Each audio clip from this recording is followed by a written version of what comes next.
ഉന്നയിക്കപ്പെട്ട പ്രശ്നങ്ങൾക്ക് വളരെ സമഗ്രമായി കഴിഞ്ഞ ദിവസം പാലക്കാട്ട് തന്നെ പത്രസമ്മേളനം നടത്തി മറുപടി നൽകിയതാണ്. അതിനു മുമ്പും നിങ്ങളെല്ലാം ചോദിച്ച സമയങ്ങളിലൊക്കെ അതിനോട് പ്രതികരിക്കുകയും ചെയ്തിട്ടുണ്ട്. പക്ഷേ തെറ്റിദ്ധരിപ്പിക്കുന്ന പ്രചരണങ്ങൾ, അർദ്ധസത്യങ്ങൾ, സമ്പൂർണ്ണ വ്യാജം എന്നിവ ഇപ്പോഴും ആസൂത്രിതമായി പ്രചരിപ്പിച്ചുകൊണ്ടിരിക്കുന്ന സാഹചര്യത്തിലാണ് വീണ്ടും ഈ കാര്യങ്ങൾ തുറന്നു കാണിക്കാൻ ഒരിക്കൽ കൂടി നിങ്ങളെ കാണാം എന്ന് തീരുമാനിച്ചത്. ഇത് എത്രത്തോളം നിങ്ങൾ കൊടുക്കുമെന്നൊന്നും എനിക്ക് വലിയ പ്രതീക്ഷയില്ല.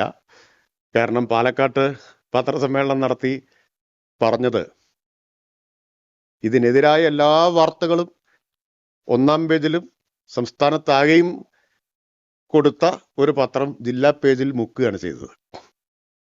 അപവാദം സംസ്ഥാനത്ത് എല്ലാവരും അറിയണം, മറുപടി ആരും അറിയരുത്. ഇപ്പൊ കൊടുത്തു എന്ന് വരുത്താൻ ജില്ലാ പേജിൽ കൊടുത്തു. ഇത് എനിക്കെന്തെങ്കിലും പ്രത്യേകിച്ച് വിരോധമുള്ളത് കൊണ്ടല്ല, വസ്തുതയായിട്ട് പറയണമല്ലോ, അതുകൊണ്ട് പറഞ്ഞതാ. ഇതാണ് അനുഭവം. പിന്നെ ആ വസ്തുതകൾ ജനങ്ങളിലേക്ക് എത്തിയത് സോഷ്യൽ മീഡിയ ഉപയോഗിച്ചായിരുന്നു പ്രധാനമായിട്ടും. വളരെ നിർഭാഗ്യകരവുമാണ് അങ്ങനെ ഒരു സമീപനം മാധ്യമങ്ങൾ സ്വീകരിക്കുന്നു എന്ന്. എല്ലാവരും എന്നല്ല, ചിലർ ന്യായമായ സമീപനം സ്വീകരിച്ചിട്ടുണ്ട്. പക്ഷെ നല്ലൊരു പങ്ക് അങ്ങനെ ആയിരുന്നില്ല സ്വീകരിച്ചത്. അത് ആമുഖമായിട്ട് പറയാതെ നിർവാഹമില്ല. അതുകൊണ്ട് ഇതും നിങ്ങൾ കൊടുത്താലും കൊടുത്തില്ലെങ്കിലും സാമൂഹിക മാധ്യമങ്ങളിലൂടെ ജനങ്ങളിൽ എത്തുമെന്ന പ്രതീക്ഷയിൽ കൂടിയാണ് പറയുന്നത്. പിന്നെ പ്രതിപക്ഷ നേതാവ് ഇന്നലെ പ്രഖ്യാപിച്ച് ഇന്ന് ഒരു രേഖ പുറത്തുവിട്ടിട്ടുണ്ട്. അദ്ദേഹം ഇന്നലെ തന്നെ പറഞ്ഞതായിട്ട് അറിഞ്ഞു, ഈ എഥനോൾ നിർമ്മാണശാല അനുവദിക്കാനുള്ള തീരുമാനം കൂടിയാലോചനയില്ലാതെയാണ്, അതിൻ്റെ തെളിവ് നാളെ പുറത്തുവിടും എന്ന് ഇന്നലെ പ്രഖ്യാപിച്ചതായിട്ട് കണ്ടു. പിന്നെ ക്യാബിനറ്റ് രേഖ വലിയ തെളിവായിട്ട് അദ്ദേഹം പുറത്തുവിട്ടു. അപ്പം എനിക്ക് നിങ്ങളോട് എല്ലാവരോടും പറയാനുള്ളൊരു അഭ്യർത്ഥനയാണ്, നിങ്ങളെല്ലാവരുടെയും കയ്യിൽ ഫോണുണ്ട്, നെറ്റുണ്ട്. അപ്പോൾ document.kerala.gov.in എന്ന വെബ്സൈറ്റ് ഒന്നിപ്പോൾ തുറക്കാൻ ഞാൻ അഭ്യർത്ഥിക്കുകയാണ്. document.kerala.gov.in from date to date, രണ്ടും ജനുവരി 16, 2025 എന്ന് കൊടുക്കുക. ജനുവരി 16, 2025. ഡോക്യുമെന്റ് ടൈപ്പ് കാണും, അതിൽ മന്ത്രിസഭാ തീരുമാനങ്ങൾ എന്ന് സെലക്ട് ചെയ്യുക. മന്ത്രിസഭാ തീരുമാനങ്ങൾ സെലക്ട് ചെയ്യുക, സെർച്ച് ചെയ്യുക.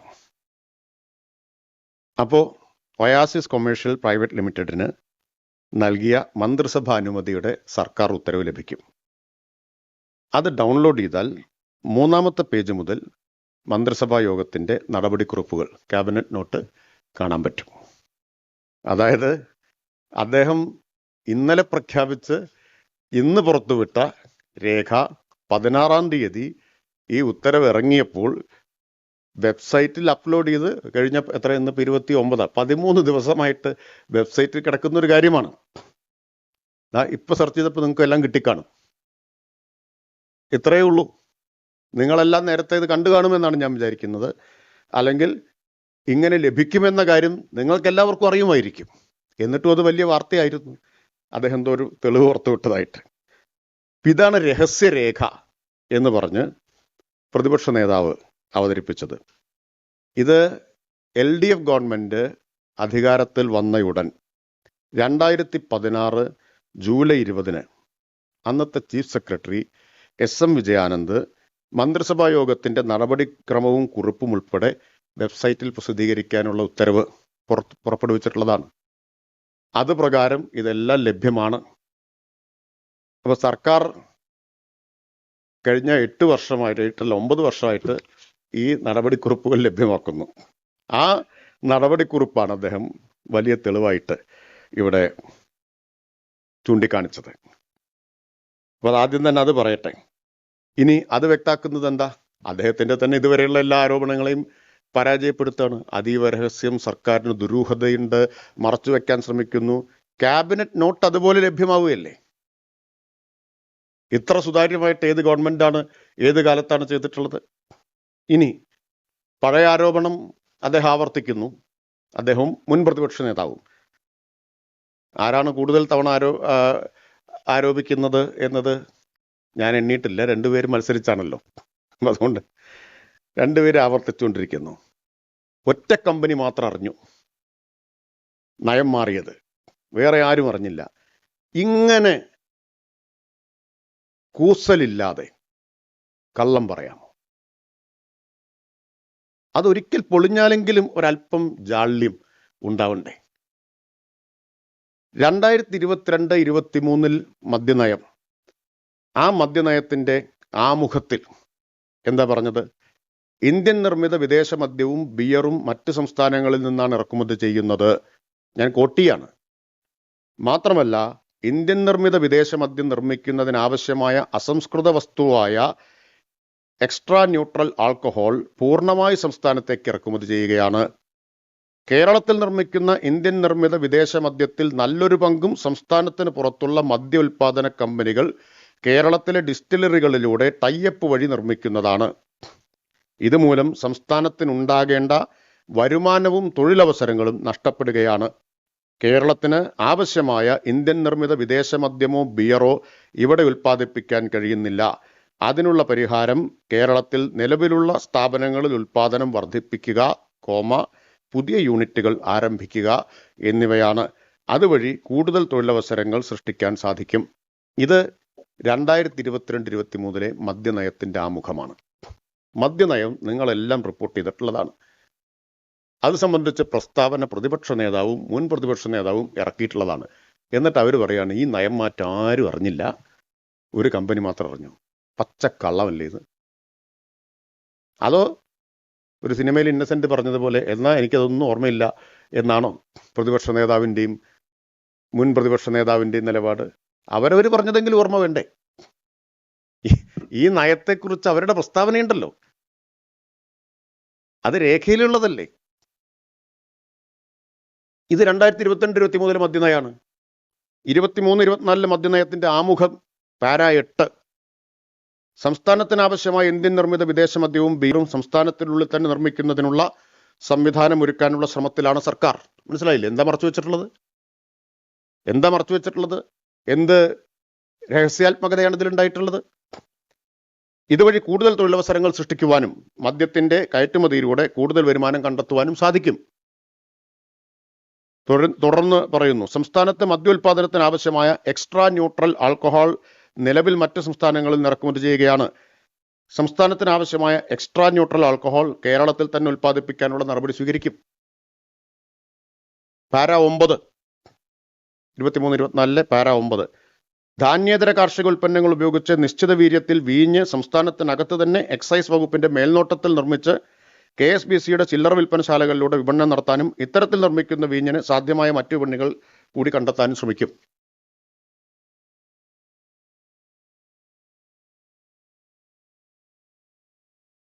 പിന്നെ പാര 24, സംസ്ഥാനത്ത് മദ്യോൽപാദനത്തിന് ആവശ്യമായ എക്സ്ട്രാ ന്യൂട്രൽ ആൽക്കഹോൾ കേരളത്തിൽ തന്നെ ഉൽപ്പാദിപ്പിക്കുന്നതിനുള്ള പ്രോത്സാഹനം നൽകും. ആയതിന് തയ്യാറാകുന്ന ഡിസ്റ്റിലറികൾക്കും പുതിയ യൂണിറ്റുകൾക്കും അനുമതി നൽകും. എങ്ങനെയാണ് ഇതാരും അറിഞ്ഞില്ലെങ്കിൽ അത് അവരുടെ കുഴപ്പമാണ്, പ്രതിപക്ഷത്തിന്റെ കുഴപ്പമാണ്. അറിഞ്ഞില്ല എന്ന് പറയാൻ പറ്റില്ല. അവരുടെ സ്റ്റേറ്റ്മെന്റ് ഇതിലുണ്ട്, എൻ്റെ കയ്യിൽ അവർ ഇറക്കിയ സ്റ്റേറ്റ്മെന്റ് ഉണ്ട്. ഇനി 2023-24 മദ്യനയം പ്രസിദ്ധീകരിച്ചുകൊണ്ടുള്ള സർക്കാർ ഉത്തരവുണ്ട്. ആ ഉത്തരവ് നമ്പർ 32. സംസ്ഥാനത്തെ വിദേശ മദ്യത്തിന്റെ ഉൽപ്പാദനവും കയറ്റുമതിയും വർദ്ധിപ്പിക്കുന്നതിനുള്ള നടപടികൾ സ്വീകരിക്കും. സർക്കാർ ഉത്തരവാണ്. 22-23 മദ്യനയ ഉത്തരവിലെ നമ്പർ 22 നിലവിലുള്ള നിയമം അനുസരിച്ച് യോഗ്യതയുള്ളവർക്ക് ബ്രൂവറി ലൈസൻസ് അനുവദിക്കും. ആരും അറിയാതെ ചെയ്ത കാര്യമാണോ? 22-23 മദ്യനയ ഉത്തരവിലെ നമ്പർ 24 കേരളത്തിലെ തനത് കാർഷികോൽപ്പന്നങ്ങളിൽ ധാന്യങ്ങൾ ഒഴികെയുള്ളതിൽ നിന്ന് വൈൻ നിർമ്മിക്കുന്നതിന് അനുവാദം നൽകും. എന്നിട്ട് പ്രതിപക്ഷ നേതാവ് പറയാണ്, അതുപോലെ മുൻ പ്രതിപക്ഷ നേതാവും പറയാണ്, ഇതാരും അറിഞ്ഞില്ല. മദ്യനയത്തിലെ മാറ്റം ഇവർ മാത്രമാണ് അറിഞ്ഞത് എന്ന് ഇവർ തന്നെ പ്രസ്താവന ഇറക്കിയിട്ട് അവരിപ്പോൾ പറയുന്നു അറിയില്ല. അത്ര സത്യസന്ധതയില്ലാതെ സംസാരിക്കാൻ കഴിയുന്ന ആൾക്കാരാണ് ഇവർ. പിന്നെ ഇതിൽ നിങ്ങൾക്കൊരു ചോദ്യം ഉണ്ടാവും. ഞാൻ ഇപ്പോൾ വിശദീകരിക്കാത്തത് ചോദ്യം വരുമ്പോൾ പറയാമെന്ന് വെച്ചിട്ടാണ്. ഉണ്ടാവും ഞാൻ വിചാരിക്കുന്നു. പ്രതിപക്ഷ നേതാവ് ആവർത്തിച്ച് പറയുന്നൊരു കാര്യമുണ്ട്. അദ്ദേഹം എല്ലാം വായിച്ചു. അപ്പോൾ അതിലിങ്ങനെയല്ല പറയുന്നത്. നിങ്ങൾ ചോദിക്കുമ്പോൾ ഞാൻ പറയാം. പിന്നെ മുൻ പ്രതിപക്ഷ നേതാവ് പറയുന്നു ഇത് ഒരു അപേക്ഷ ഈ കമ്പനിയിൽ നിന്ന് ഇങ്ങോട്ട് എഴുതി വാങ്ങി നേരെ മന്ത്രിസഭയിൽ കൊണ്ടുപോയി വെച്ചു, പാസാക്കി. അല്ലേ? അങ്ങനെയല്ലേ അദ്ദേഹം പറഞ്ഞത്. പിന്നെ അതീവ തിടുക്കത്തിലാണ് ഇത് കൊടുത്തത്. എൻ്റെ മുമ്പിൽ എൻ്റെ കയ്യിൽ ഇതിൻ്റെ മുഴുവൻ നാൾ വഴിയുണ്ട്. എക്സൈസ് സർക്കിൾ ഇൻസ്പെക്ടർക്ക് അപേക്ഷ ലഭിക്കുന്നത് 30/11/2023. 30/11/2023 അല്ല, സർക്കിൾ ഇൻസ്പെക്ടർക്ക്. അവിടെയാണ് അപേക്ഷ കൊടുക്കുക.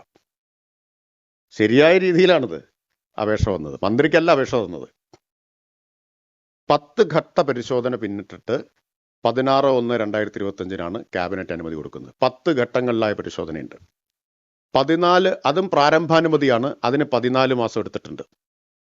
പ്രാരംഭാനുമതി കൊടുക്കാൻ 14 മാസം എടുത്തിട്ടുണ്ട്. 10 ഘട്ടങ്ങളിലെ പരിശോധന. ഒരു ഘട്ടവും മറികടന്നിട്ടില്ല. മാത്രമല്ല 16/3/2024 സർക്കാരിന്റെ മുമ്പിൽ, മന്ത്രിയുടെ മുമ്പിൽ ഇത് വന്നപ്പോൾ ജലലഭ്യത സംബന്ധിച്ച് വ്യക്തത വരുത്താൻ ആവശ്യപ്പെട്ട് തിരിച്ചയച്ചു റിപ്പോർട്ട് സമർപ്പിക്കാൻ പറഞ്ഞു. ആ റിപ്പോർട്ട് എക്സൈസ് കമ്മീഷണർ സമർപ്പിച്ചതിന്റെ അടിസ്ഥാനത്തിലാണ് 16/1 അനുമതി കൊടുത്തിട്ടുള്ളത്. അത് വേണമെങ്കിൽ എക്സൈസ് വകുപ്പിന് കൊടുക്കാമായിരുന്നത് മന്ത്രിസഭയിൽ കൊണ്ടുപോയി മന്ത്രിസഭാനുമതിയായിട്ടാണ് കൊടുത്തത്. മന്ത്രിസഭാ തീരുമാനമായിട്ടാണ് കൊടുത്തത്. അത്രയും സുതാര്യമായിട്ടാണ് ഇത് ചെയ്തിട്ടുള്ളത്. അപ്പോഴാണ് ആരും അറിഞ്ഞില്ല എന്ന് ആവർത്തിച്ചുകൊണ്ടിരിക്കുന്നത്. 10 ഘട്ടങ്ങൾ മുഴുവൻ വിശദാംശങ്ങൾ എൻ്റെ കൈവശമുണ്ട്. പിന്നെ വെള്ളമാണല്ലോ വേറൊരു പ്രശ്നമായിട്ട് പറയുന്നത്. വെള്ളത്തിന്റെ കാര്യത്തിൽ തെറ്റായ പ്രചരണം ഇപ്പോൾ നടന്നുകൊണ്ടിരിക്കുന്നുണ്ട്. ആ പ്രചരണം പലർക്കും തെറ്റിദ്ധാരണ ഉണ്ടാക്കിയിട്ടുണ്ട്, ആശങ്കയും ഉണ്ടാക്കിയിട്ടുണ്ട്. പാലക്കാട്ടെ പത്രസമ്മേളനത്തിൽ അസന്നിഗ്ധമായി ആവർത്തിച്ച് ഒരു കാര്യം വ്യക്തമാക്കിയിരുന്നു: ഒരു തുള്ളി ഭൂഗർഭജലം എടുക്കില്ല എന്നത്. അത് ആവർത്തിക്കുകയാണ് ഞാൻ. പക്ഷെ മാധ്യമങ്ങൾ ആ കാര്യത്തിന് പ്രാധാന്യമേ കൊടുത്തില്ല. കാരണം അത് ആ ഒരു ആശങ്ക നിൽക്കട്ടെ എന്നാണോ കരുതുന്നത് എനിക്ക് അറിഞ്ഞുകൂടാ. ഒരാശങ്കയുടെ അടിസ്ഥാനമില്ല. ഒരു തുള്ളി ഭൂഗർഭജലം എടുക്കില്ല. അതിൻ്റെ ആവശ്യം വരുന്നില്ല. ഇവിടെ മലമ്പുഴ ഡാമിന്റെ സംഭരണ ശേഷി എത്ര? 2,23,000 ദശലക്ഷം ലിറ്ററാണ്. 2,23,000 ദശലക്ഷം ലിറ്റർ. പാലക്കാട് നഗരസഭയ്ക്കും പിരായിരി പഞ്ചായത്തിന് ഭാഗികമായും വെള്ളം നൽകുന്നതിന് ഒരു ദിവസം ആവശ്യം 45 ദശലക്ഷം ലിറ്ററാണ്. 45 ദശലക്ഷം ലിറ്റർ. അപ്പോഴാണ് ഒരു പത്രം വാർത്ത കൊടുത്തത്, ഒരു 0 കൂട്ടിക്കൊടുത്തു, 400 ദശലക്ഷം ലിറ്റർ എന്നത്. ഇതെല്ലാം ആധികാരികമായിട്ട് കണക്കുള്ളതാണല്ലോ. 45 ദശലക്ഷം ലിറ്ററാണ് പാലക്കാട് മുനിസിപ്പാലിറ്റിക്ക് പൂർണ്ണമായിട്ടും പിരായിരിക്ക് ഭാഗികമായിട്ടും വെള്ളം കൊടുക്കാൻ ആവശ്യമായിട്ടുള്ളത്. പിന്നെ ഒരു 0 കൂട്ടിച്ചേർത്തു എന്ന് മാത്രമല്ല, 3 കണക്ക് 3 യൂണിറ്റിൽ കൊടുത്തു. ഇപ്പൊ ക്യൂബിക് മീറ്ററിൽ ഒരു കണക്ക് കൊടുത്തു. മലമ്പുഴയിലെ സംഭരണ ശേഷി ഒരു ക്യൂബിക് മീറ്റർ എന്ന് പറഞ്ഞാൽ 1000 ലിറ്ററാണ്. അത് ആൾക്കാർക്ക് സാധാരണ ആർക്കും മനസ്സിലാവില്ലല്ലോ. അപ്പൊ സംഭരണ ശേഷി കുറച്ച് കാണിക്കുന്ന തരത്തിൽ കണക്ക് കൊടുത്തു. നഗരസഭയ്ക്കുള്ള വെള്ളത്തിന്റെ കണക്ക് ഞാൻ പറഞ്ഞില്ലേ, കൂട്ടിക്കാണിച്ചു. 45 ദശലക്ഷം ലിറ്റർ 400 ദശലക്ഷം ലിറ്റർ എന്ന് കാണിച്ചു. പിന്നെ കമ്പനിക്ക് വേണ്ടത് 10 ലക്ഷം ലിറ്റർ എന്ന് കാണിച്ചു. ഒരു ഭീതി ഉണ്ടാക്കി. യഥാർത്ഥത്തിൽ കണക്കുകൾ നമുക്ക് നോക്കാമല്ലോ. പാലക്കാട് നഗരസഭയ്ക്കും പിരായിരിക്കും ഭാഗികമായിട്ട് കൊടുക്കുന്നു. പിന്നെ പുതുപ്പരിയാരം, അകത്തേത്തറ, മരുതറോഡ് പഞ്ചായത്തുകൾക്ക് പൂർണ്ണമായും, മുണ്ടൂരിന് ഭാഗികമായും വെള്ളം കൊടുക്കുന്നു. ഇതിനെല്ലാം കൂടി ദിനംപ്രതി ആവശ്യം 21.5 ദശലക്ഷം ലിറ്ററാണ്. പുതുശ്ശേരിക്ക് വേണ്ടി 5 ദശലക്ഷം ലിറ്ററിന്റെ പദ്ധതി പുരോഗമിക്കുന്നു. ഇതെല്ലാം കൂടി ചേർത്താൽ, പുരോഗമിക്കുന്നത് കൂടി ചേർത്താലും പ്രതിദിനം ആവശ്യമായി വരുന്നത് 81.5 ദശലക്ഷം ലിറ്റർ മാത്രമാണ്. 81.5 ദശലക്ഷം ലിറ്റർ. മഴക്കാലത്ത് ഇതേ അളവിൽ വെള്ളം ആവശ്യമായിട്ട് വരില്ല, കാരണം ഇത്രയും വെള്ളം മഴക്കാലത്ത് കൊടുക്കേണ്ടി വരില്ല. ഇനി അങ്ങനെ കൊടുക്കണമെന്ന് തന്നെ കണക്കാക്കുക. വാദത്തിന് വേണ്ടി മഴക്കാലത്തും ഇത്രയും വെള്ളം ആവശ്യമാണ് എന്ന് കണക്കാക്കിയാലും 81.5 ഇൻറ്റു 365 എത്ര വെള്ളം വരും? 29,747.5 ദശലക്ഷം. 29,747.5 ദശലക്ഷം. അതായത് ഒരു വർഷം കുടിവെള്ളത്തിന് ആവശ്യമായിട്ട് വരുന്നത് ഒറ്റത്തവണ സംഭരിക്കുന്ന വെള്ളത്തിന്റെ 13.16% മാത്രമാണ്. ഇതൊക്കെ ആധികാരികമായ കണക്കുകളാണ്. കുടിവെള്ളത്തിന് പരമാവധി 96 ദശലക്ഷം ലിറ്ററാണ് മലമ്പുഴ പദ്ധതി വിഭാവനം ചെയ്തിട്ടുള്ളത്. കഴിഞ്ഞ 10 വർഷം കൊണ്ട്, 10 വർഷത്തിനിടയിൽ ജലദൗർലഭ്യം കൊണ്ട് മലമ്പുഴ ഡാമിന്റെ പ്രവർത്തനം നിർത്തേണ്ടി വന്നിട്ടില്ല, വെട്ടിക്കുറയ്ക്കേണ്ടിയും വന്നിട്ടില്ല. കൃഷി ആവശ്യത്തിന് സാധാരണ വെള്ളം കൊടുക്കുന്നത് നവംബർ മുതൽ ഫെബ്രുവരി 15 വരെയാണ്. കഴിഞ്ഞ 10 വർഷമായിട്ട് ഈ വെള്ളത്തിനും ദൗർലഭ്യം നേരിട്ടിട്ടില്ല.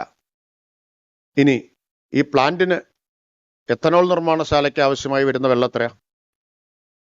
തുടക്കത്തിൽ 0.05 ദശലക്ഷം ലിറ്റർ. 0.05 ദശലക്ഷം. പൂർണ്ണ തോതിലായാൽ വേണ്ടത് 0.5 ദശലക്ഷം ലിറ്റർ.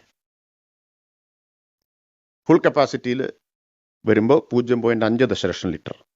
അതായത് പാലക്കാട് നഗരത്തിന് മാത്രം വേണ്ട വെള്ളത്തിന്റെ 1.1% മാത്രമാണ് ഈ പ്ലാന്റിന് ആവശ്യമായി വരുന്ന വെള്ളം. ആകെ വെള്ളം ഞാൻ പറഞ്ഞത്, ഈ പ്ലാന്റിന് ആകെ വേണ്ടി വരുന്ന വെള്ളം പാലക്കാട് നഗരത്തിന് ഇപ്പോൾ കൊടുത്തുകൊണ്ടിരിക്കുന്ന വെള്ളത്തിന്റെ 1.1%. അതും ഫാക്ടറി പൂർണ്ണ തോതിലാകുമ്പോഴേ അത് വരൂ. ജല അതോറിറ്റി കമ്പനിക്ക് ആവശ്യമായ വെള്ളം അധികം പ്രത്യേകമായി നൽകുന്നല്ല പറഞ്ഞിട്ടുള്ളത്. മലമ്പുഴയിൽ നിന്ന് കിൻഫ്രയിലേക്ക്, മലമ്പുഴ ഡാമിൽ നിന്ന് കിൻഫ്രയിലേക്കും പാലക്കാട് IITയിലേക്കും പ്രതിദിനം 10 ദശലക്ഷം ലിറ്റർ വെള്ളം എത്തിക്കുന്ന പദ്ധതി പുരോഗമിക്കുകയാണ്. 10 mld വെള്ളം പ്രതിദിനം കൊടുക്കാനുള്ള ധാരണയുണ്ട്, കരാറുണ്ട്. ആ വെള്ളം എത്തിക്കാനുള്ള പദ്ധതി പുരോഗമിക്കുകയാണ്. ഈ ലൈനിൽ നിന്ന് ഈ കമ്പനിക്ക് കൂടി വെള്ളം ലഭ്യമാക്കുന്നതാണ്. കിൻഫ്രയ്ക്ക് കൊടുക്കുന്ന വെള്ളത്തിൽ നിന്ന് ഇവർക്ക് കൊടുക്കുന്നതാണ്. 10 ദശലക്ഷം ലിറ്ററാണ് കിൻഫ്രയ്ക്ക് കൊടുക്കാനുള്ള കരാർ. 10 ദശലക്ഷം കിൻഫ്രയ്ക്കും IITക്കും. ഇവർക്ക് ആവശ്യം വരുന്നത് എത്ര? പൂർണ്ണ തോതിലായാൽ 0.5 ദശലക്ഷം ലിറ്ററാണ്. അപ്പോ മലമ്പുഴയിൽ വെള്ളം ഉപയോഗിക്കാൻ പാടില്ല എന്ന് പറഞ്ഞാൽ ഇപ്പോൾ തന്നെ ധാരണയുണ്ട്. ഇനി ആ ധാരണ എന്നുണ്ടാക്കിയതാണ്? അതുകൂടി നമുക്ക് നോക്കാം. ഇത് 31/1/2015 ആണ് കിൻഫ്രയ്ക്ക് 10 ദശലക്ഷം ലിറ്റർ വെള്ളം മലമ്പുഴയിൽ നിന്ന് കൊടുക്കാനുള്ള തീരുമാനമുണ്ടാവുന്നത്. അന്നാരാ കേരളത്തിന്റെ മുഖ്യമന്ത്രി? 31/1/2015 ഉമ്മൻചാണ്ടി, ശ്രീ ഉമ്മൻചാണ്ടി മുഖ്യമന്ത്രിയാണ്. ഉമ്മൻചാണ്ടി മുഖ്യമന്ത്രിയായ കാലത്ത് എടുത്ത തീരുമാനം എന്ന് മാത്രം പറഞ്ഞാൽ പോരാ. In the meeting chaired by the honourable chief minister on 15 September 2011 at chief minister's conference hall, അതായത് 2011 സെപ്റ്റംബർ 15 മുഖ്യമന്ത്രി ഉമ്മൻചാണ്ടി അധ്യക്ഷനായ മീറ്റിംഗിൽ എടുത്ത തീരുമാനമാണ് കിൻഫ്രയ്ക്ക് വ്യവസായ ആവശ്യത്തിന് 10 ദശലക്ഷം ലിറ്റർ വെള്ളം കൊടുക്കണം എന്നത്. It was decided that irrigation department will allow Kinfra to draw 10 mld water from the Malambura Dam to Palakkad Industrial Water Supply Scheme. Further allotment will be taken after assessing the availability of water. അതായത് 10 ലക്ഷം mld കൊടുക്കാൻ 10 mld കൊടുക്കാൻ തീരുമാനിച്ചു. ബാക്കി വെള്ളത്തിന്റെ ലഭ്യത അനുസരിച്ച് പിന്നെ കൂട്ടണമെന്നുള്ള കാര്യം തീരുമാനിക്കാം. ഇവിടെ ഈ 10 mld നിന്ന് ആണ് കൊടുക്കുക എന്ന് ഇറിഗേഷൻ മിനിസ്റ്റർ തന്നെ വ്യക്തമാക്കി. ഇവർക്ക് ആവശ്യം എത്ര? 0.5 mld ആണ്. 0.5 mld ആണ്. അപ്പോ ജനങ്ങളെ തെറ്റിദ്ധരിപ്പിക്കുന്നതിന് അതിരുണ്ട്. സത്യം എന്ന് പറഞ്ഞാൽ അത് എക്കാലത്തും മൂടി വെക്കാൻ പറ്റുന്ന ഒന്നല്ല. ഇതാണ് മലമ്പുഴ ഡാമിലെ വെള്ളത്തിന്റെ സ്ഥിതി. പിന്നെ ഇത് മാത്രമല്ല, ഡാമിലെ വെള്ളം മാത്രമല്ല, കൃത്യമായിട്ട് ഉറപ്പുവരുത്തിയിട്ടുണ്ട് മഴവെള്ള സംഭരണി 5 ഏക്കറയിൽ മഴവെള്ള സംഭരണി ഈ പ്ലാന്റിന് വേണ്ടി, എത്തനോൾ പ്ലാന്റിന് വേണ്ടി നിർമ്മിക്കുമെന്ന് കമ്പനി അറിയിച്ചിട്ടുമുണ്ട്. അതായത് പദ്ധതിയുടെ പ്രപ്പോസലിൽ തന്നെ ഉണ്ട്. അപ്പൊ മുൻ പ്രതിപക്ഷ നേതാവിന്റെ ചോദ്യമാണ്, മഴനിഴൽ പ്രദേശത്ത് എന്ത് മഴവെള്ള സംഭരണി? അവിടെ എങ്ങനെ മഴവെള്ളം സംഭരിക്കാൻ പറ്റും? ഈ കാര്യത്തിന് ഞാൻ പാലക്കാട്ടെ പത്രസമ്മേളനത്തിൽ വ്യക്തത വരുത്തിയതാണ്. ഒരാളും വാർത്ത കൊടുത്തുമില്ല, ചോദിച്ചതുമില്ല. എന്താണെന്നറിയാമോ? ഇതിനേക്കാൾ കുറച്ചുകൂടി ഈ വെള്ളത്തിന് ക്ഷാമമുള്ള പ്രദേശത്താണ് അഹല്യ നിൽക്കുന്നത്. അഹല്യ വടകരപ്പതി, എലപ്പുള്ളി പഞ്ചായത്തുകളിലായിട്ടാണ്. ഈ 2 പഞ്ചായത്തുണ്ട്. അവിടെ 12 റെയിൻ വാട്ടർ ഹാർവെസ്റ്റിംഗ് ഫാമുകളുണ്ട്. 12 എണ്ണം. ഓരോന്നിൻ്റെയും കപ്പാസിറ്റി 2 കോടി ലിറ്ററാണ്. 2 കോടി ലിറ്റർ. 5 ഏക്കർ മുതൽ 6.5 ഏക്കർ വരെ ഓരോന്നും ഉണ്ട്. അപ്പോൾ 24 കോടി ലിറ്റർ വെള്ളം സംഭരിക്കുന്നത് ഈ വടകരപ്പതി എന്ന് പറഞ്ഞാൽ പുള്ളി പോലെയല്ല വടകരപ്പതി, ചിറ്റൂർ താലൂക്കിലാണത്. രൂക്ഷമായിട്ടുള്ള വെള്ളക്ഷാമം ഉണ്ടായിരുന്നൊരു സ്ഥലമാണ്. അവിടെയും ഈ എലപ്പുള്ളിയിലും കൂടി 2 പഞ്ചായത്തിലായിട്ടാണ് അഹല്യ ക്യാമ്പസ് കിടക്കുന്നത്. 24 കോടി ലിറ്റർ സംഭരിക്കുന്നുണ്ട്. ബോട്ടിങ്ങും ഉണ്ട്. അപ്പോൾ നിങ്ങൾക്ക് അറിയാത്തതല്ല അതൊക്കെ. അപ്പോൾ 24 കോടി ലിറ്റർ വെള്ളം അവിടെ സംഭരിക്കുന്നുണ്ട്. ഇനി കിൻഫ്രയുടെ തന്നെ ഉണ്ട്. കിൻഫ്രയുടെ മഴവെള്ള സംഭരണി ഉണ്ട്. ഇതേ മേഖലയിലുണ്ട്. ഇൻഡസ്ട്രിയൽ ഏരിയയിൽ കിൻഫ്രയുടെ മഴവെള്ള സംഭരണി ഉണ്ട്. ഇപ്പം ഞാനിത് പറഞ്ഞിരുന്നു, പക്ഷേ ആ ചോദ്യം അദ്ദേഹം ആവർത്തിച്ചുകൊണ്ടിരിക്കുകയാണ്. അപ്പം ഞാൻ ബഹുമാനപ്പെട്ട മുൻ പ്രതിപക്ഷ നേതാവിനെയും മാധ്യമപ്രതിനിധികളെയും നമുക്ക് ആ മഴവെള്ള സംഭരണി കാണാൻ പോകാൻ ക്ഷണിക്കുകയാണ്. ഫെബ്രുവരി 17-ാം തീയതി ഉച്ചയ്ക്ക് 3 മണിക്ക് നിങ്ങളെല്ലാവരെയും ക്ഷണിക്കുകയാണ്. എങ്ങനെയാണ് അല്ല, വരാൻ താല്പര്യമുള്ള എല്ലാവർക്കും വരാം. കാരണം ഇതൊരു തെറ്റിദ്ധാരണ നീക്കാൻ വേണ്ടിയിട്ടാണല്ലോ. അല്ല, നിങ്ങൾ ഈ വാർത്ത ഇങ്ങനെ ഇതേ ചോദ്യങ്ങൾ ആവർത്തിക്കുന്നതുകൊണ്ടാണ് നിങ്ങളെ വിളിക്കുന്നത്. പാലക്കാട്ട് ഞാൻ അഭ്യർത്ഥിച്ചിരുന്നു, നിങ്ങളൊന്ന് പോയിട്ട് ഇത് റിപ്പോർട്ട് ചെയ്യണം. ഇവിടെ മഴവെള്ള സംഭരണം നടക്കുമോ? 2ഉം കാണാം. അതെ, 2ഉം കാണാം. വരാൻ തയ്യാറാവണം. ഈ വസ്തുതയായിട്ട് അംഗീകരിക്കാനുള്ള ധൈര്യമുണ്ടെങ്കിൽ നമുക്ക് ഒരുമിച്ച് പോയിട്ട് കാണാം. അല്ല, ഞാൻ പറയാം, ചോദ്യം അവസാനമാവാ.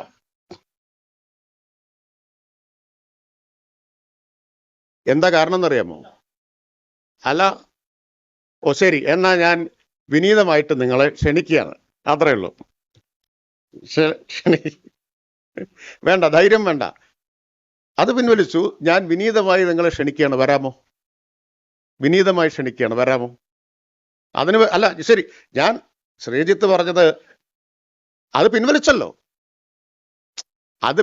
ശരി, നിങ്ങളുടെ അഭ്യർത്ഥന മാനിച്ച് അത് പിൻവലിച്ചു. എന്റെ അഭ്യർത്ഥന മാനിച്ച് നിങ്ങൾ വരുമോ? വരാൻ തയ്യാറാണോ? എന്നാ നമുക്ക് 17-ാം തീയതി പോകാം. അപ്പൊ 17-ാം തീയതി നമുക്ക് ഈ ചിറ്റൂരിലും അല്ലെങ്കിൽ എലപ്പുള്ളിയിലും വടകരപ്പതിയിലും മഴവെള്ള സംഭരണം നടക്കുമോ എന്ന കാര്യം നേരിട്ട് പോയി ഉറപ്പുവരുത്താം. 17-ാം തീയതി, ഫെബ്രുവരി 17-ാം തീയതി നേരിട്ട് നമുക്ക് ഉറപ്പുവരുത്താം. ഇത് നമ്മൾ തമ്മിൽ തർക്കിക്കേണ്ട കാര്യമൊന്നുമില്ല. അദ്ദേഹത്തെ ക്ഷണിച്ചു, പിന്നെ തീർച്ചയായിട്ടും 2 പേരെയും ക്ഷണിക്കാം. ആർക്കെല്ലാം വരണോ അവർക്കൊക്കെ വരാം. ശരി, നമ്മൾ ചോദ്യങ്ങളിലേക്ക് വരുന്നല്ലേ ഉള്ളൂ.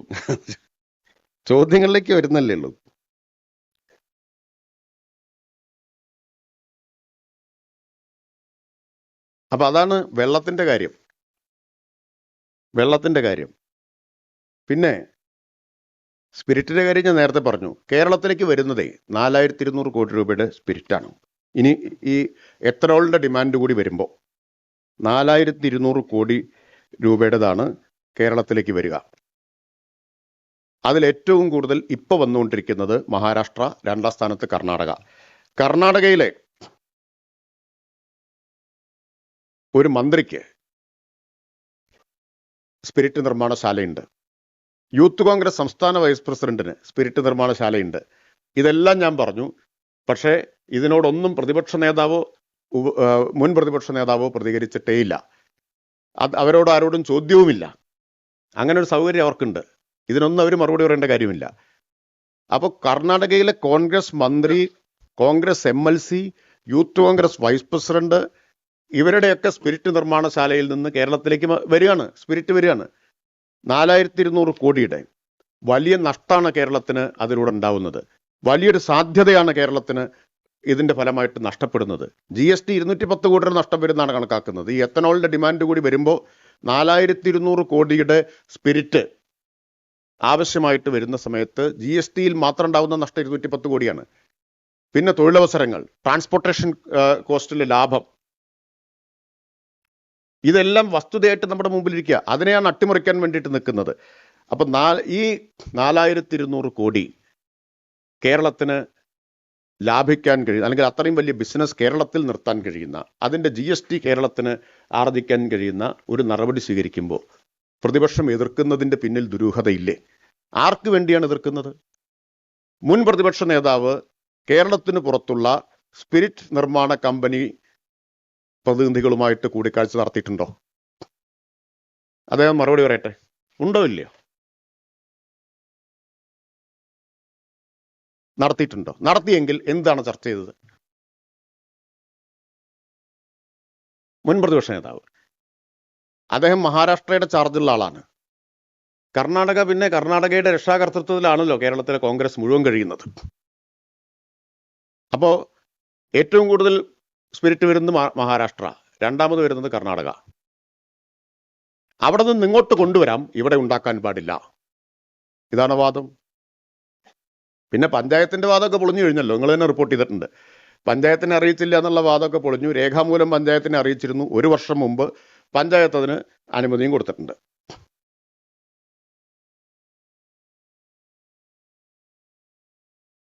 ശരി, തൽക്കാലം ഇപ്പം ചുരുക്കാം, ഇനി ചോദ്യങ്ങളാവാം.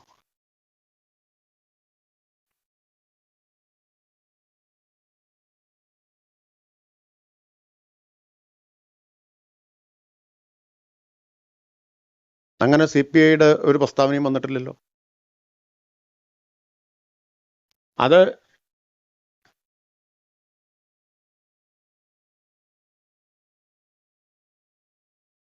ഇത്രയും വസ്തുതകൾ വിശദീകരിച്ചാൽ അത് അവർക്കും ബോധ്യം വരും.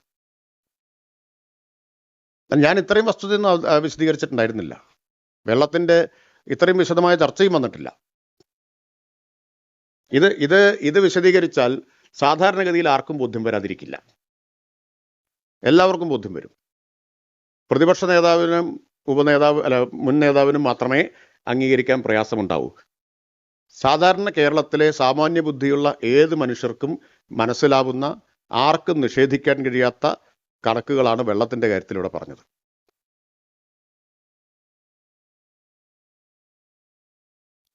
തീർച്ചയായിട്ടും അത്രയേ ഉള്ളൂ. വെള്ളത്തിന്റെ കാര്യത്തിൽ ഞാൻ കണ്ടില്ല ഇന്നത്തെ ജനയുഗം ലേഖനം. അതിലങ്ങനെ ചൂണ്ടിക്കാണിക്കുന്നുണ്ടെങ്കിൽ വെള്ളത്തിന്റെ കാര്യത്തിൽ തൃപ്തികരമായിട്ടുള്ള വിശദീകരണമാണിത്. അല്ലെങ്കിൽ നിങ്ങൾക്ക് ഈ കണക്കുകൾ ഏതെങ്കിലും തെറ്റാണ് എങ്കിൽ, അതെ, കൃഷിക്ക് വെള്ളം എത്തണം എന്നല്ലേ ആവശ്യം, അതിനുള്ള വെള്ളം ഉണ്ടെന്നാ പറഞ്ഞത്. അപ്പൊ അതിന്റെ കണക്കല്ലേ വിശദീകരിച്ച്? ഞാൻ വീണ്ടും വിശദീകരിക്കണം? വേറെ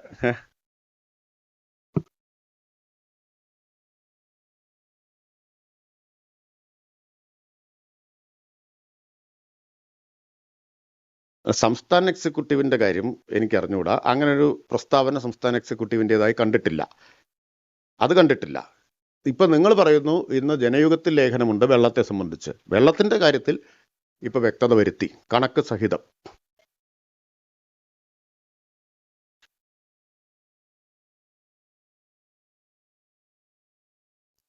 അത്തരം കാര്യങ്ങളെല്ലാം പരിശോധിച്ച് അതൊന്നും ലംഘിച്ച് ആർക്കൊന്നും ചെയ്യാൻ പറ്റില്ലല്ലോ. അങ്ങനെയാണെങ്കിൽ അല്ല, തുടർന്നുള്ള ഇത് പ്രാരംഭാനുമതിയാണ്. ബാക്കിയുള്ള അനുമതികൾ ബന്ധപ്പെട്ട വകുപ്പുകളിൽ നിന്നല്ലേ അവരെടുക്കേണ്ടത്. അപ്പൊ അവസാനം ഇനി വീണ്ടും എക്സൈസ് അനുമതി കൊടുക്കണം. അതാണ് ഈ പ്രാരംഭാനുമതി എന്ന് പറയുന്നത്. ഇനി ഡിസ്റ്റിലറി പ്രവർത്തിക്കണമെങ്കിൽ വേറെ അനുമതി കൊടുക്കണമല്ലോ.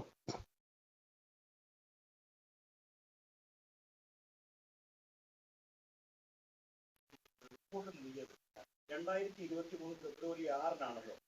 പിന്നീട് ഈ ഒരു വർഷത്തോളമായിട്ടാണ്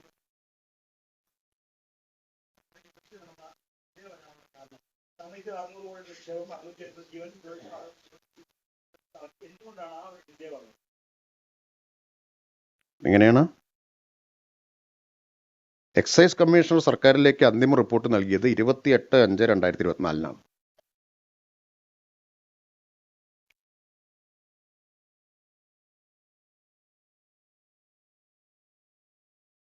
എൻ്റെ മുഴുവൻ നാൾവഴി ഉണ്ടല്ലോ, അതുകൊണ്ടല്ലേ ഞാൻ പറഞ്ഞത്.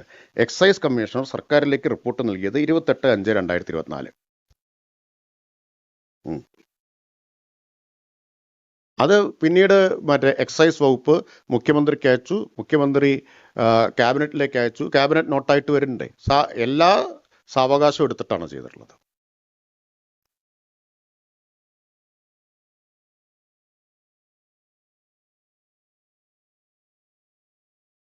ഒരു പ്രയാസമില്ല, ഒരു പ്രയാസമില്ല, ഒരു പ്രയാസമില്ല. ഇതില് ഒരു കാര്യത്തിലും ഞങ്ങൾക്ക് ഒരു കാര്യത്തിലും ഒരു ആശങ്കയോ ഒന്നുമില്ല. അതുകൊണ്ടല്ലേ ഈ ക്യാബിനറ്റ് നോട്ട് തന്നെ നിങ്ങൾക്ക് കിട്ടുന്നത്. അപ്പം അതിനെപ്പറ്റി നിങ്ങൾ ആരും ചോദിച്ചതുമില്ല, നിങ്ങൾക്ക് വ്യക്തമായിട്ടുണ്ടാവുമെന്ന് ഞാൻ വിചാരിക്കുന്നു.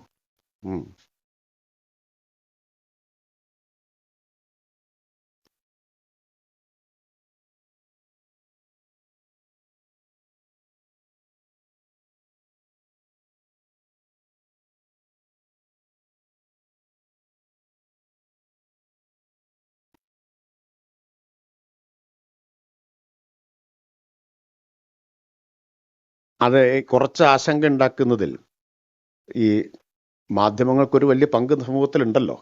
ഞാൻ പറയട്ടെ, ഞാൻ പറയട്ടെ.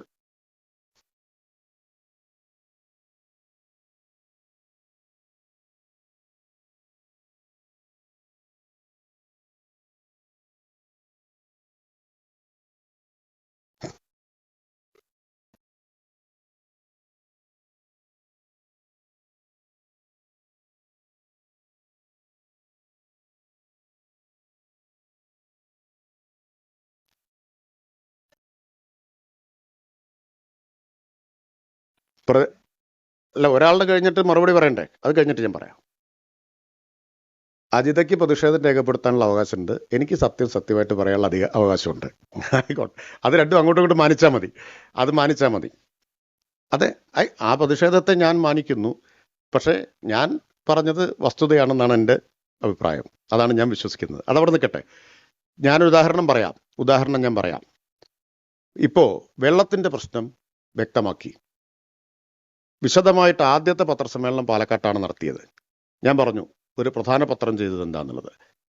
അതിനെതിരായ വാർത്ത എത്രയോ ദിവസമായിട്ട് കൊടുത്തുകൊണ്ടിരിക്കുകയാണ്. മുഴുവൻ സംസ്ഥാനത്താകെ കൊടുക്കുന്നു. 1-ാം പേജ് ലീഡാണ്. മന്ത്രി വിശദീകരിച്ചത് പാലക്കാട് ജില്ലയിൽ മാത്രം.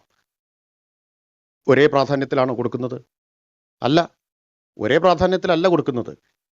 അപ്പോൾ പരമാവധി ആശയക്കുഴപ്പം ഉണ്ടാക്കുക, ആക്ഷേപങ്ങൾ അടിസ്ഥാനരഹിതമായ പ്രചരണം, അതിന് ഭയങ്കരമായ വിസിബിലിറ്റി കൊടുക്കുക, വിശദീകരിച്ചാൽ മുക്കുക, തമസ്കരിക്കുക, ഇത് തുടർച്ചയായി ചെയ്തുകൊണ്ടിരിക്കുക. ഉദാഹരണങ്ങൾ വേണമെങ്കിൽ ഇനിയും പറയാം. പിന്നെ ഒരു ഉദാഹരണം കൂടി പറയാം. ഇപ്പോൾ ഈ കർണാടകയിലെ മന്ത്രിക്ക് സ്പിരിറ്റ് കമ്പനി ഉള്ള കാര്യം, കോൺഗ്രസ് നേതാക്കൾക്കുള്ളത്, MLC-ക്ക്, യൂത്ത് കോൺഗ്രസ് വൈസ് പ്രസിഡന്റിന്, ഇതെല്ലാം പത്രസമ്മേളനത്തിൽ പറഞ്ഞതാണ്. ഇപ്പം ഞങ്ങൾ ആരെങ്കിലും ആണെങ്കിൽ എത്ര സമാധാനം ഇതിന് പറയേണ്ടി വരും? ആരെങ്കിലും ഇതുവരെ ചോദിച്ചതായോ അതിന് മറുപടി പറഞ്ഞതായോ ഞാൻ കണ്ടിട്ടില്ല. പ്രതിപക്ഷ നേതാവിനോടോ മുൻ നേതാവിനോടോ ഒക്കെ ചോദിക്കണ്ടേ? ഇങ്ങനെ ഞാൻ തെളിവ് സഹിതല്ലേ പറഞ്ഞത്, തെളിവ് സഹിതാണ്. അത് കണ്ടെത്താൻ ഭയങ്കര വൈഭവമൊന്നും ആവശ്യമില്ല. നിങ്ങൾക്ക് ആർക്കും കണ്ടെത്താമായിരുന്ന കാര്യമാണ്. അവരുടെ വെബ്സൈറ്റിൽ തന്നെയാണ്. വനിതാ ശിശുക്ഷേമ മന്ത്രി കർണാടകയിലെ കോൺഗ്രസ് നേതാക്കൾക്ക് സ്പിരിറ്റ് കമ്പനിയുണ്ട്. കേരളത്തിലേക്ക് ഏറ്റവും കൂടുതൽ സ്പിരിറ്റ് വരുന്ന 2ാമത്തെ സംസ്ഥാനം കർണാടകയാണ്.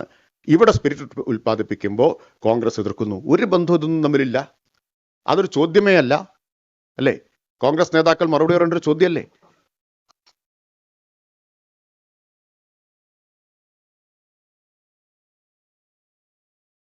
അവർക്ക് വിശ്വാസം വരും.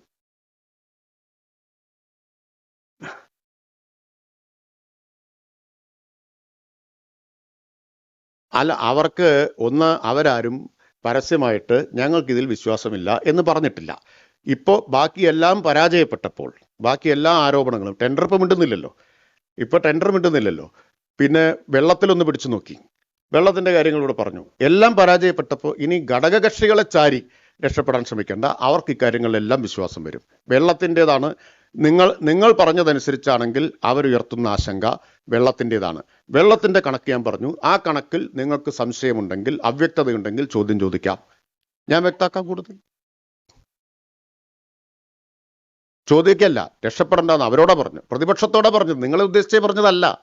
എല്ലാം നിങ്ങളെ ഉദ്ദേശിച്ചാൽ തെറ്റിദ്ധരിക്കരുത്. ഏതാ ഘടകകക്ഷികളെ ചാരി രക്ഷപ്പെടാം എന്ന് കരുതരുത് എന്ന് പ്രതിപക്ഷത്തോടാണ്. നിങ്ങളോട് പറയാനുള്ള ഞാൻ ഒരു മടിയിലാണ് നിങ്ങളോട് നേരിട്ട് പറയുന്ന ആളല്ലേ. നിങ്ങളും പ്രതിപക്ഷം ഒന്നാണെന്ന് നിങ്ങൾ തെറ്റിദ്ധരിക്കരുത്, അങ്ങനെ കാണുന്നില്ല ഞാൻ.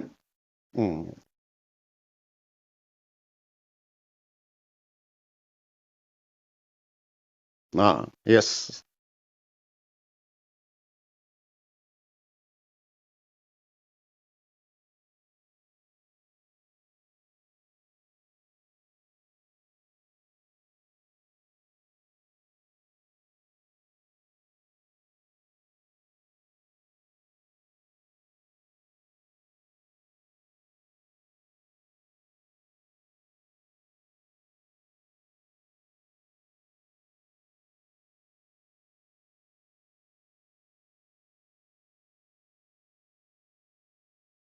ഇവിടെ ഒരു ഘടകകക്ഷിയുടെയും പ്രസ്താവന വന്നിട്ടില്ല, അങ്ങനെയല്ലേ?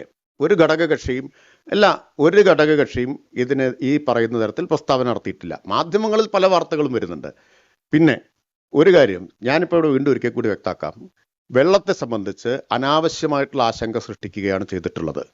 ആ അനാവശ്യമായിട്ടുള്ള സൃഷ്ടിക്കപ്പെട്ട ആശങ്കയിൽ പലരും പെട്ടുപോയിട്ടുണ്ടാവും. മലമ്പുഴ ഡാമിൽ നിന്ന് പാലക്കാട് നഗരത്തിന് കൊടുക്കുന്ന വെള്ളത്തിന്റെ 1.1% മാത്രമാണ് ഇവിടെ ഈ പ്ലാന്റിന് വേണ്ടി കൊടുക്കേണ്ടി വരുന്നത്. 1.1%. ഞാൻ ചുരുക്കി പറയാം, വിശദമായ കണക്ക് പറഞ്ഞതാണല്ലോ, വീണ്ടും ഒരിക്കൽ കൂടി പറയാണ്. അതിന് പുറമെ 5 ഏക്കറയിൽ മഴവെള്ള സംഭരണിയും അവിടെ സ്ഥാപിക്കും. അതുകൊണ്ട് എന്താണ് ആശങ്ക? ഒന്ന്, ഭൂഗർഭജലം എടുക്കുമോ എന്നുള്ളതാണ്, അല്ലേ? അതല്ലേ ആശങ്ക? ഇതാ വീണ്ടും ആ പാലക്കാട്ട് പറഞ്ഞു, ഇവിടെ പറയുന്നു. എത്ര വട്ടം ആവർത്തിക്കണം? ഒരു തുള്ളി ഭൂഗർഭജലം എടുക്കാൻ അനുവദിക്കില്ല. കഴിഞ്ഞില്ല. ഒരു തുള്ളി ഭൂഗർഭജലം അനുവദിക്കില്ല. അത് പറയേണ്ട ആൾ ഞാനാണ്, ഈ സർക്കാരാണ്. അതാണ് ഇപ്പൊ പറയുന്നത്. അത് അനുവദിക്കുന്ന പ്രശ്നമില്ല. 2, മലമ്പുഴയിൽ നിന്ന് ആവശ്യമായിട്ടുള്ള വെള്ളം കൊടുക്കാൻ, പ്രത്യേകിച്ച് അധിക വെള്ളം കൊടുക്കേണ്ട കാര്യമില്ല. ഉമ്മൻചാണ്ടി അധ്യക്ഷനായിട്ടെടുത്ത തീരുമാനമുണ്ട്, ആ യോഗത്തിന്റെ തീരുമാനമുണ്ട്. 10 MLD എന്ന് പറഞ്ഞാൽ 10 ദശലക്ഷം ലിറ്റർ പെർ ഡേ വെള്ളം കിൻഫ്രയ്ക്ക് കൊടുക്കാൻ. ആ വെള്ളത്തിൽ നിന്ന് ഇപ്പൊ കൊടുക്കുന്നത് കിൻഫ്രയ്ക്കും IITക്കുമാണ്. കിൻഫ്രയ്ക്ക് കൊടുക്കുന്നതിൽ നിന്ന് ഇവർക്ക് ആവശ്യമായിട്ടുള്ള വെള്ളവും കൊടുക്കും. അത് ജലവിഭവ മന്ത്രിയും വ്യക്തമാക്കിയതാണ്.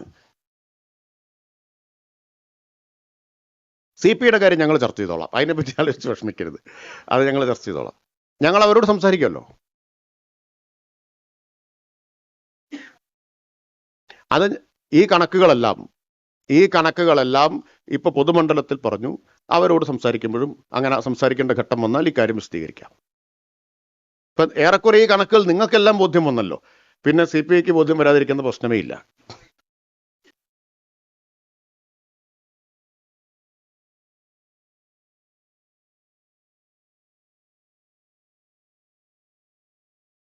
സാധാരണ സർക്കാർ നടപടിക്രമങ്ങൾ എങ്ങനെയാണോ അതനുസരിച്ചാണ് ചെയ്തിട്ടുള്ളത്.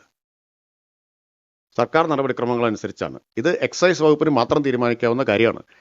എക്സൈസ് വകുപ്പ് മന്ത്രിസഭയിലേക്ക് കൊണ്ടുപോയിട്ടാണ് തീരുമാനമെടുത്തിട്ടുള്ളത്.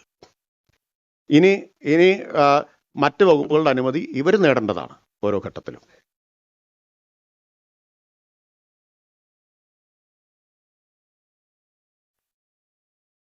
അതല്ലേ ഞാൻ ഉത്തരവ് വായിച്ചത്, 2016 ഉത്തരവ് വായിച്ചില്ലേ? നിങ്ങളത് വേണ്ടത്ര ശ്രദ്ധിച്ചിട്ടുണ്ടോന്ന് എനിക്കറിയില്ല. കാരണം അങ്ങനെയാണെങ്കിൽ പ്രതിപക്ഷ നേതാവ് ഇന്നത് പുറത്തുവിടുമ്പോൾ ചോദിക്കുമായിരുന്നു, ഇത് വെബ്സൈറ്റിലുള്ളതല്ലേ എന്ന്. നിങ്ങൾ ആരും ചോദിച്ചതോ എനിക്കറിയില്ല. അല്ല, ഇത് വെബ്സൈറ്റിൽ ഉണ്ടായിരുന്നല്ലോ. ഈ ഉത്തരവ് നിങ്ങളെല്ലാം നോക്കിയതല്ലേ? അല്ലേ? ഈ ഉത്തരവ് നിങ്ങൾ നോക്കിയിട്ടാണല്ലോ ഇങ്ങനെ അനുമതി കൊടുത്തു എന്നുള്ള വാർത്ത വരുന്നത്, അല്ലേ?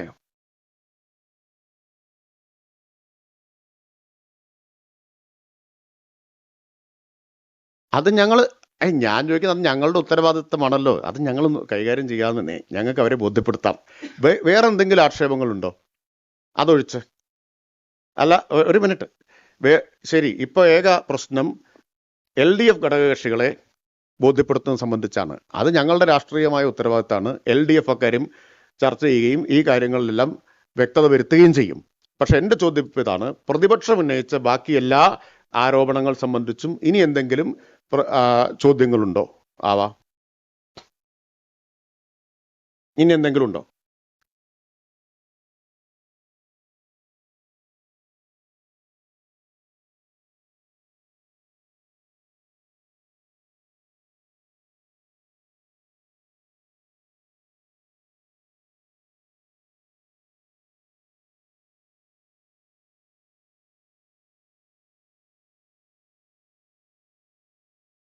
പഞ്ചാബിൽ അനുമതി കൊടുത്തത് അമരീന്ദർ സിംഗിന്റെ ഗവൺമെന്റ് ആയിരുന്നു.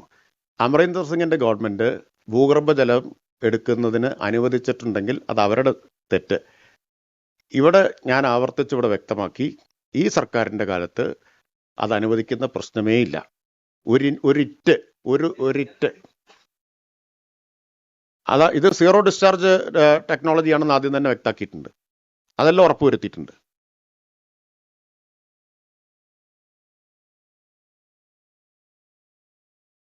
ഒരു സംശയവും വേണ്ട. കാരണം അത് മുഖ്യമന്ത്രി നിയമസഭയിൽ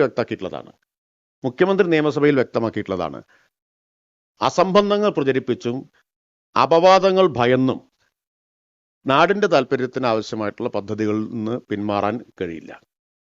കേരള കൗമുദിയുടെ എഡിറ്റോറിയൽ ഞാൻ കഴിഞ്ഞ തവണ ഉദ്ധരിച്ചിരുന്നു. അങ്ങനെയും ഒരഭിപ്രായം ഉണ്ടല്ലോ നാട്ടിൽ. ഇതിൽ നിന്ന് സർക്കാർ അപവാദങ്ങളെ ഭയന്ന് പിന്മാറില്ല. അത്രയും ധൈര്യവും ആത്മവിശ്വാസവും സർക്കാരിനുണ്ട്. ഞങ്ങൾക്ക് ധൈര്യം ഉണ്ടെന്ന് പറയാമല്ലോ. സർക്കാരിന് ധൈര്യവും ആത്മവിശ്വാസവും ഇക്കാര്യത്തിലുണ്ട്. അതനുവദിച്ചു തന്നതിന് നന്ദി. അതനുവദിച്ചു തന്നതിന് പ്രത്യേകം നന്ദി.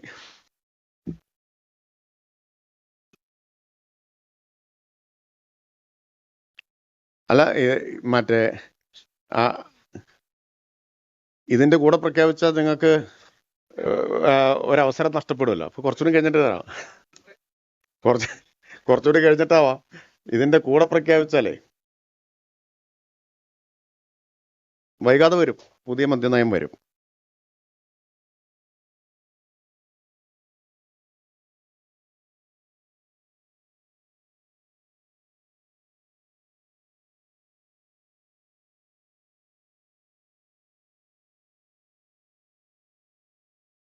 അതെ, നേരത്തെ ഇവിടെ പറഞ്ഞു, എല്ലാ വാർത്തയും തുല്യ പ്രാധാന്യത്തോടെയാണ് കൊടുക്കുന്നത്, വളരെ നിഷ്പക്ഷമായിട്ടാണ് കൊടുക്കുന്നത്. എങ്ങനെയാണ് നമ്മുടെ മാധ്യമങ്ങൾ ഈ വാർത്തകളെ വളച്ചൊടിക്കുകയും തമസ്കരിക്കുകയും ചെയ്യുന്നത് എന്നതിൻ്റെ ഉദാഹരണം ഇന്നലെ തൃശ്ശൂരിൽ കണ്ടില്ലേ? ഇന്നലെ ഞാനൊരു വിഷ്വൽ കണ്ടു, യാദൃശ്യമായിട്ട് ഓഫീസിലിരിക്കുമ്പോൾ കാണുകയാണ്. ഒരു കുട്ടിയെ മാരകമായിട്ട് തല്ലുന്നതാണ്. അപ്പൊ ഇത് എന്താണ് സംഭവം എന്ന് തന്നെ മനസ്സിലാവുന്നില്ല. ഇത് കലോത്സവത്തിലുള്ള അടിയാണെന്നും ഒക്കെ പിന്നീടാണ് മനസ്സിലാവുന്നത്. ഈ വലിയ മുട്ടൻ വടികളൊക്കെ ഉപയോഗിച്ച്, കസേരയൊക്കെ ഉപയോഗിച്ച് തല്ലിച്ചിറക്കിയാണ്. പിന്നീടാണ് ഇത് മർദ്ദനമേറ്റത് SFIയുടെ യൂണിറ്റ് സെക്രട്ടറിക്കാണ്, തൃശ്ശൂർ കേരള കോളേജിൽ നിന്ന് അറിയുന്നത്. ഇന്ന് പത്രം കൊടുത്തത് എങ്ങനെയാ?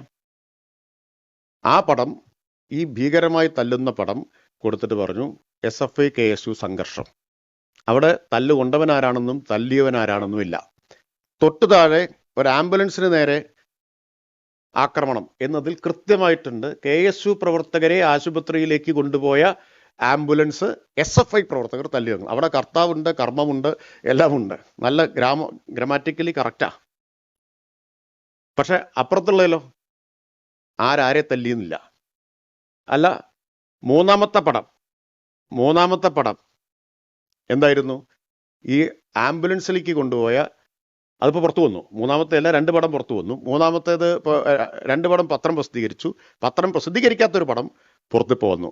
ആംബുലൻസിൽ പോയ KSU പ്രവർത്തകർ ആംബുലൻസിനകത്ത് ആഘോഷിക്കുന്നതാണ് അല്ലേ. ഒരാൾ സ്റ്റാറ്റസ് ഇട്ടെന്ന് പറഞ്ഞു, എന്താണ്, നാം സേഫാണ് അല്ലേ, സേഫാണെന്ന് സ്റ്റാറ്റസ് ഇട്ടതായിട്ട് അറിഞ്ഞു. ആ പടം കണ്ടു. അപ്പൊ ഇതാണ് നിങ്ങൾ നിഷ്പക്ഷമായിട്ട് റിപ്പോർട്ട് ചെയ്തുകൊണ്ടിരിക്കുന്നത്. ഞാനിത് പറയുന്നതിന് എന്നോട് വിഷമിച്ചിട്ടോ പരിഭവിച്ചിട്ടോ കാര്യമില്ല. ഇത് വസ്തുതയല്ലേ, ഈ കാര്യം ശരിയല്ലേ. ഇനി ഞാൻ നേരത്തെ പറയാൻ ഒരു കാര്യം കൂടി വിട്ടുപോയി കേട്ടോ. ഒരു കാര്യം കൂടി വിട്ടുപോയി. ഈ മറ്റെന്താണ്, മഴനിഴൽ പ്രദേശമാണ്, അവിടെ മഴവെള്ള സംഭരണി നടക്കുമോ എന്ന് ചോദിക്കുന്ന പലരുണ്ടല്ലോ. അവരോടാണ് ഞാൻ അഹല്യയുടെ കാര്യം പറഞ്ഞത്. അഹല്യയിൽ മഴവെള്ള സംഭരണി ഉണ്ടെന്ന് മാത്രമല്ല, മലയാള മനോരമയുടെ പലതുള്ളി പുരസ്കാരം കൊടുത്തത് അതിനാണ് താനും. ആ കാര്യം കൂടി ഞാൻ ഓർമ്മിപ്പിക്കുകയാണ്. അല്ല, അപ്പൊ അവിടെ മഴവെള്ള സംഭരണി ഉണ്ടാവും, മഴവെള്ളം സംഭരിക്കാൻ പറ്റും, അതിന് പുരസ്കാരവും കിട്ടാൻ പറ്റിയ സ്ഥലമാണ്.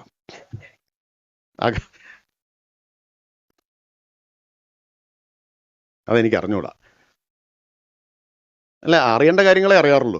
ഞാൻ ഈ പരദൂഷണം അങ്ങനെ അന്വേഷിച്ച് നടക്കാറില്ല. അതുകൊണ്ട് അത് അവാർഡ് പ്രഖ്യാപിച്ചതല്ലേ, അതിലെന്താ, അവാർഡ് പ്രഖ്യാപിച്ച കാര്യമല്ലേ, നല്ല കാര്യമല്ലേ. അല്ലെന്ന് മനോരമ ഇങ്ങനെ ഒരു കാര്യത്തെ പ്രോത്സാഹിപ്പിക്കുന്നതിന് നിങ്ങൾ എന്തിനാണത് നെഗറ്റീവായിട്ട് എടുക്കുന്നത്? അല്ല, എനിക്കറിയില്ല, അറിയാത്ത കാര്യമാണ്, അതുകൊണ്ടാ. ആണോ എനിക്കറിയില്ല, അതുകൊണ്ടാ. എനിക്കറിഞ്ഞൂടാ. വസ്തുതയാണെങ്കിൽ ശരി. ഞാൻ ഇതിന്റെ ബന്ധുത്വം അന്വേഷിച്ച് പോയിട്ടില്ല എന്ന് മാത്രമേ ഉദ്ദേശിച്ചിട്ടുള്ളൂ. ആ ബന്ധുത്വത്തിന് അങ്ങനെ പറയരുത്. അല്ലല്ല, അതങ്ങനെയല്ല. കാരണം മലയാള മനോരമ പ്രഖ്യാപിച്ച് നടത്തുന്ന പുരസ്കാരം എല്ലാ വർഷവും ഉണ്ട് ഇല്ലേ. പലതുള്ളി പുരസ്കാരം എല്ലാ വർഷവും ഉള്ളതാണ്. അവര് പ്രസിദ്ധീകരിച്ച് സമ്മാനം കൊടുത്ത് പടവും വാർത്തയും പത്രത്തിൽ പ്രസിദ്ധീകരിച്ച ഒരു കാര്യം ഞാൻ പറയുന്നതിൽ എന്തിനാണ് ഒരു ബുദ്ധിമുട്ട് തോന്നേണ്ടത്? അത് അഭിനന്ദനാർഹമായൊരു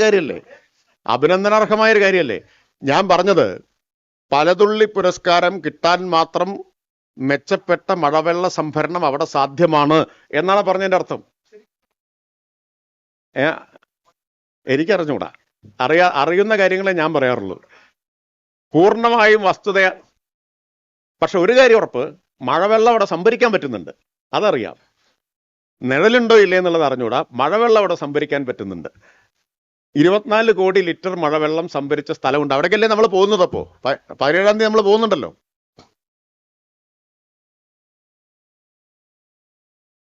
ഏതാ പ്രസ്തുത പത്രം? ഞാൻ അങ്ങനെയൊന്നും പറയാറില്ല. നിങ്ങൾക്ക് പറയാനുള്ളത് എൻ്റെ ചെലവിൽ പറയാൻ ശ്രമിക്കരുത്. ഞാൻ പറയാറില്ല അങ്ങനെ. ഞങ്ങളെ വിമർശിക്കാറുണ്ട്, ഞങ്ങളെ ശക്തമായിട്ട് എതിർക്കാറുണ്ട്, ഞങ്ങളതിനെ നേരിടാറുമുണ്ട്. അത്ര ആ ബന്ധമാണ്, വിമർശനാത്മക ബന്ധമാണുള്ളത് ഞങ്ങൾക്ക്. അത് പക്ഷേ ഞങ്ങൾക്ക് നിർവഹിക്കാതിരിക്കാൻ മാർഗമില്ല. കാരണം നിങ്ങളെല്ലാവരും കൂടി ഞങ്ങളെ ശക്തമായിട്ട് ഏകപക്ഷീയമായിട്ട് എതിർക്കുകയും ഒറ്റപ്പെടുത്തുകയും ചെയ്യുമ്പോൾ അതിനെ നേരിട്ടേ ഞങ്ങൾക്ക് മുന്നോട്ട് പോകാൻ പറ്റും. അപ്പം അങ്ങനെ ഒരു സമീപനം എടുക്കരുത്. ഞങ്ങൾക്ക് ഇഷ്ടമുള്ളതെല്ലാം നിങ്ങളെക്കുറിച്ച് പറയും, നിങ്ങൾ മിണ്ടാതിരുന്ന് കേട്ടോളണം എന്ന് പറഞ്ഞാൽ അത് പ്രയാസമല്ലേ? അത് പറ്റുമോ?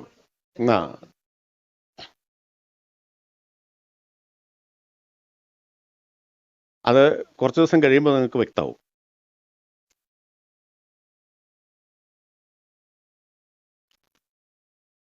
ഒരു കാര്യവും ഒരു വിമർശനം ഞങ്ങൾക്കില്ല. ആശങ്കകൾ നിങ്ങൾ ഉണ്ടാക്കാൻ ശ്രമിക്കുന്നതാണ്. ആ ആശങ്കയൊക്കെ പരിഹരിക്കും. അപ്പൊ വേറെ എല്ലാം കഴിഞ്ഞു, ഇനിയിപ്പോൾ അത് വല്ലതും സാധ്യത ഉണ്ടോന്നാണ് നോക്കുന്നതല്ലേ?